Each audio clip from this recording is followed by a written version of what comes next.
very fortunate and lucky here today to be joined by the 3A state champion, St. Lawrence head coach, Pete Lotus, capturing the state title for the first time in school history. I think just congrats are in order, coach. And we just got into it briefly, but like I was going to ask you, hey, how are you celebrating? Like, what did the celebration look like? And it sounded like maybe it's been put on hold, but did you get any time to celebrate the championship? Yes, yeah, we did. Yeah, right after, pretty fortunate. Our school was very gracious in having a celebration for us. Right after, so we got some time to do that. And it was just a great opportunity to see alums that were able to make it out, and then obviously our players and their families. So got a little time to celebrate Saturday night. And then we actually did a whole school celebration on Monday, for both the baseball and the softball team who went downstate. So we Nice. had we had some time to celebrate. I don't think Yeah. it's fully set in yet, just because it's kind of been on the go. But it was nice to celebrate, like I said, with the families and the school community. Well, you've been at this a long time. I wanted to make sure I got it correct, but I think you've been at St. Lawrence for about 24 years, about 19 or 20 as the head coach, kind of depending on if you count the COVID year or not. Right. Impressive overall record, like 562 wins, 156 losses. You've made the state finals 4 times, and you finally captured it. And talking to Tyler here right before you jumped on, like one thing that he found really cool, and I couldn't agree more with him, is like you did it for the first time with your son in the starting lineup, and your brother coaching with you. So like, first off, how cool is it to finally capture that state title? But then with those things alongside of it as well. Yeah, it's obviously special, right? And anytime you win a state championship, and I think that it's really hard, but to do it in those circumstances, when you're down there and it doesn't work out, those are hard. Hard. I mean, anytime you lose the last game of the year, it's really difficult. But then you get so close, and it doesn't happen. For when we played very good teams, obviously, or made some mistakes or didn't play our absolute best, and it doesn't happen, and you sit there and wonder, man, why?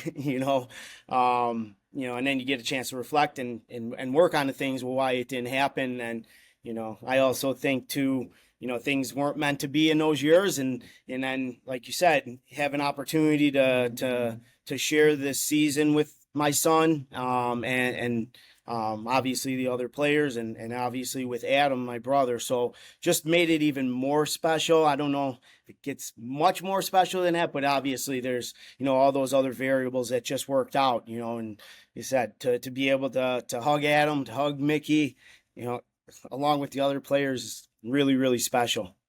Yeah, is there anything with this group that stood out? You've had some special groups in the past, whether you're talking, the Matt McCormicks of the world, the Mike Cornackers of the world, like the list goes on and on, but was there anything with this group that stood out where you're like, okay, like I think we could do it with these guys?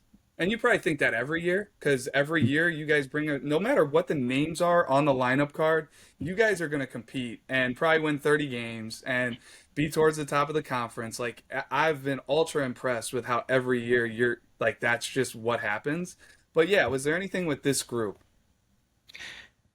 Yeah, like you said, I mean, it's we've been super fortunate to have a lot of really good players and a lot of really good teams. Um, I would say that the most special thing about this group was the balance that we had and the belief. Like, we got contributions 1 through 9, and it wasn't always the same people on the same days. And like you said, we've had some superstars in my opinion, over the years, like you said, Matt McCormick or Kyle Wood, or Rob Mm, Froyle going way back. But this group, I think we have a lot of superstars. Like that's what I've been saying. I think this group had 30 superstars. They all embraced their role, but it was, we got contributions from everybody in the lineup. And then I think really at the end, it was everybody in the lineup. I think there's really no breaks in our lineup, and we did it. Um, in a way that I think we really consciously try to work on our pretty aggressive style. I think the pieces that we had fit our style probably better than ever. We had a lot of athletic kids that grinded out at bats. I mean, you look at our season stats and we have more triples than home runs. I think our JV doubled our home runs on the varsity level. So No um, way. yeah, so it's just, we knew that was the type of team that we had to be successful. And, it was something we talked about and we worked on a great deal. And that was kind of when we went into the playoffs, that was what we said, we're not going to back away from our aggressiveness just because we're in the playoffs, and not be afraid to run and not be afraid to get thrown out and not be afraid to get deep into counts. We knew we were going to face good pitching. Whether it was in the regional, and obviously going into St. Rita, who we are super familiar with, and and then to get Glotzbach in the sectional championship, and then Yep. kid from Triad was looking at his numbers, and it's like, man, this kid's really darn good. So we knew we had to execute our approach the whole playoffs, and then it doesn't get any easier with the Zagora kid from Bennett. So I'm so happy that we stuck to who we were, and I really think we played our best two games the last two games of the season, and that's super cool. Yeah, that's awesome. And not a surprise then when you're taking home the state championship, if Yeah. that's the case. But Yeah. it was weird for us, like just looking at your club because you lose a guy who had been basically a 3-year starter in Joe Olson. Yep. A top left-handed arm, and it's like, okay, you got Sam Chin, you got John Strakowski, you got Jimmy Benson, but some of these guys were unproven. And then to see the years that they had and the way that they stepped up from where I sit was just really cool to see, and obviously had to play a huge impact on the season. Unbelievable. And I remember talking to you guys at the state convention, and really we talked about that. Like, we have some talented arms without a doubt, but none of them had thrown really on varsity. Sam couldn't, besides John. John was Yep. really the only one that threw, but he was in such a different role last year behind Joe and behind Declan Musel. So to see him step up in more of a leadership role and more of the like ace of the staff, and it's a hard thing to do, and John embraced it. But then, like you said, you get the outings that we got from Sam and Jimmy. I mean, man, he was special this year, to do what he did, and he did it against like the best teams. He no hits pretty much. We had to take him out because of pitch count, but Mount Carmel and that lineup is as dangerous as anyone. So, and then to see what he did in the playoffs was special. And then you got contributions like, and that was, I think, really why we had some success in the blue. We knew Sam, John, and Jimmy were going to throw, but then who was going to be that fourth guy? And like a guy like Carter Mosier, who coming back from an injury, we really didn't know what we were going to get. And, he gave us outings. I think he was 5-0 on the year, so to him to throw one of those blue games and, without any varsity experience, I think was special. Yeah. And it was a young staff, we didn't get any innings from any seniors. We had one, I think 4 innings total by Enrique Villanueva. And, we couldn't take him out of catcher the whole season because Joe Torres got hurt. So, that was kind of the plan moving in. But the first week of practices, Joe gets hurt. So now we really can't throw Enrique at all. And he was a guy who did have some experience last year. So really, we had one guy, John, that threw varsity innings last year. So to see how much they progressed, and then also like, to be successful in that, we thought we might have some Yeah. bumps in the road, and there were those without a doubt, but not many for an inexperienced group. Yeah, and I just like sitting here thinking, even the two-way guys that you were able to implement on the mound with the Yeah. Corey Lesses and the Daniel Coyles and just piecing it together, like really, really impressive. And I mean, I almost wanted to pull up our preseason 2026 rankings here as you're talking because it's like you guys are going to be bringing everybody back on the pitching staff. Yeah. So that's got to be exciting moving forward. But talk to me about the journey in the playoffs. I know you mentioned it a little bit, like, hey, I want to play my style. Like, we're going to be aggressive. We're going to put the pressure on the other teams. But like, was there a moment? Was there a game? Was there one point that it was like, okay, like this is hairy. If we can just get through this, I think this is the club, or kind of all the games. Yeah, yeah, all the games are like that, without a doubt. But yeah, those games are so hard, and there's so much that goes into it. And we're also high school kids, and they see everything, they hear everything. So like the Simeon game, and that kid threw a tremendous game, the Christian Lot, and it's we're down 1-0 without giving up a hit in the first, and we have a couple innings where we strand some runners, and we really hadn't done that at all throughout the playoffs. And, all of a sudden it's the fifth inning, it's a 1-1 game. And, those that was really hairy. And with that kid Yeah, on the mound, and, again, the other thing with the playoffs, especially when you get to the super and downstate, the stadiums are different. You're playing on turf, which a lot more are turf now, but like it, it's a little bit easier defensively.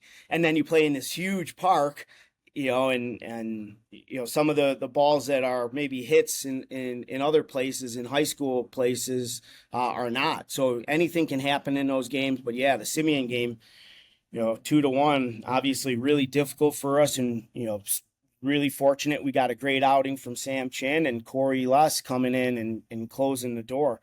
Yeah, and like you said, I want to, highlights that, Corey and Dan on the mound, didn't those guys have been just pretty much position players, their first couple years on varsity. And then to see what they were able to do on the mound, I've been fortunate to see both those guys for a long time because they play with Mickey in the summer. And when Adam and I were talking, thinking about who we would have to have in those situations, I said, I've seen them throw. I know they're going to be tough out there, and they're going to give you everything they have, and they're not going to be fazed by the moment. And I think that was the biggest thing with them. And seeing what they did at the back end of the bullpen in those playoff games, I think was special. well, and I was sitting there on Friday watching your game kind of unfold, and I'm like, man, who's in the like? I don't see anybody in the bullpen. Who's Yeah, in the bullpen? And then it's Corey Les coming in from center field. I was like, oh, all right, makes sense, makes sense. So, yeah. We that's snuck awesome him to hear down them there in step up between that way, innings. huh?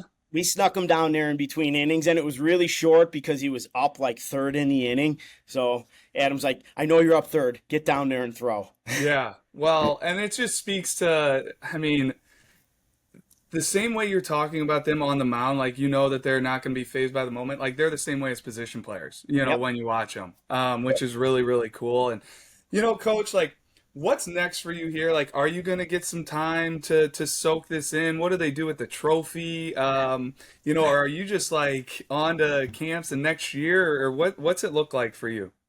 Yeah, pretty much. We had the grammar school camps, but then we also had all of our lower level kids in starting Monday. So it's kind of back at it.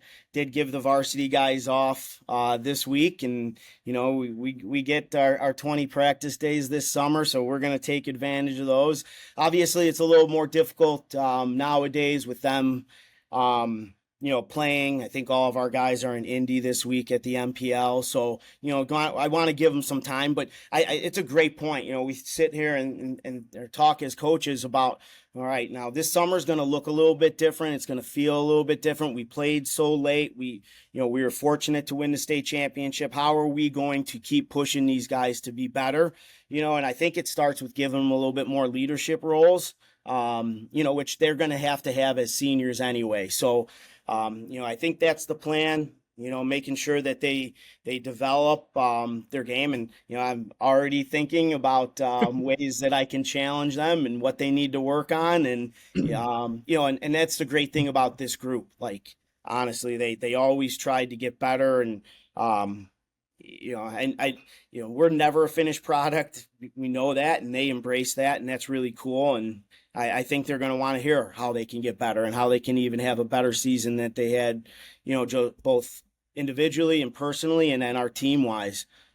Well, and I'm just sitting here thinking like that's such a cool new challenge for you that you haven't experienced at St. Lawrence yet is, hey, last season was awesome. We won the state title, but like, repeat or new season and how you approach it and how you go about it. Yep, 'Cause you're always chasing, that absolutely. trophy at the end of the season and you finally captured it. So, Yeah, yeah.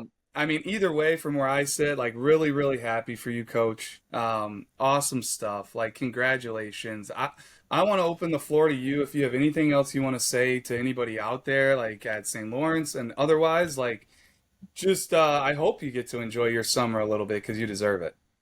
Well, thank you. I appreciate you and all the years of having an opportunity to talk to you, and obviously for all you guys the opportunity to cover our kids. I think is special. It's awesome. It's needed nowadays, and as you guys know, with the recruiting process for our players, and just coverage of high school sports in Illinois. I think, and you look at the teams that we have in our league, look at the teams that we have in Illinois, and like I don't think baseball's ever been better in our area. It's crazy to see what you have sophomores, like Jimmy Benson and other sophomores and freshmen, throwing in the 90s. It's crazy. I think I'm really old, but like there might have been one kid in the state that threw 90 in Illinois. When I was playing. Now it's like everybody has a guy that does that, and